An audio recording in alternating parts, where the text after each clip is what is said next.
बिहार में राज्यसभा की एक सीट पर चुनाव होना है, जो कि एलजेपी नेता रामविलास पासवान के निधन के बाद खाली हो गई थी।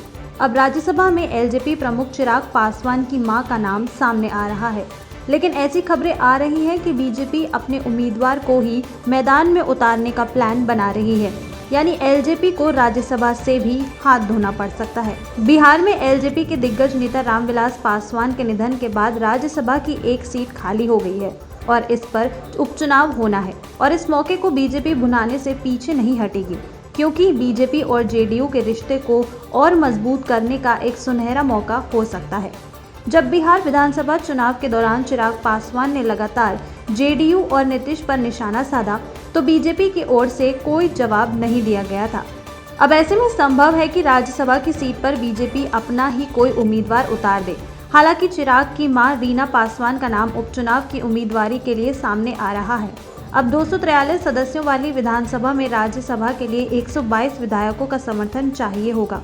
एनडीए के पास 125 विधायक हैं, जबकि एलजेपी के पास एक ही विधायक है। ऐसे में मुश्किल है कि जेडीयू एलजेपी के उम्मीदवार का समर्थन करेंगी। मुश्किल है कि चिराग अपना कोई उम्मीदवार उतारें, क्योंकि हाल ही में हुए विधानसभा चुनाव के दौरान जिस तरह से एलजेपी ने जेडीयू को घेरा है, इससे साफ है कि चिराग को नीतीश कुमार का समर्थन नहीं मिलेगा। वहीं देखा जाए तो दूसरी तरफ बीजेपी के पास एलजेपी से बनी दूरी को कम करने का मौका भी है, क्योंकि एलजेपी केंद्र में तो एनडीए के साथ है, लेकिन हाल ही में नई सरकार का गठन हुआ, तो ऐसे में बीजेपी भी जेडीयू से दूरी बनाने का कोई कदम नहीं उठाएगी। खैर, राज्यसभा की सीट के लिए 14 दिसंबर को उपचुनाव होगा। 26 नवंबर को नोटिफिकेशन जारी होगा और नामांकन की आखिरी तारीख 3 दिसंबर होगी। देखना होगा कि बिहार से राज्यसभा में किस पार्टी का उम्मीदवार पहुंचता है।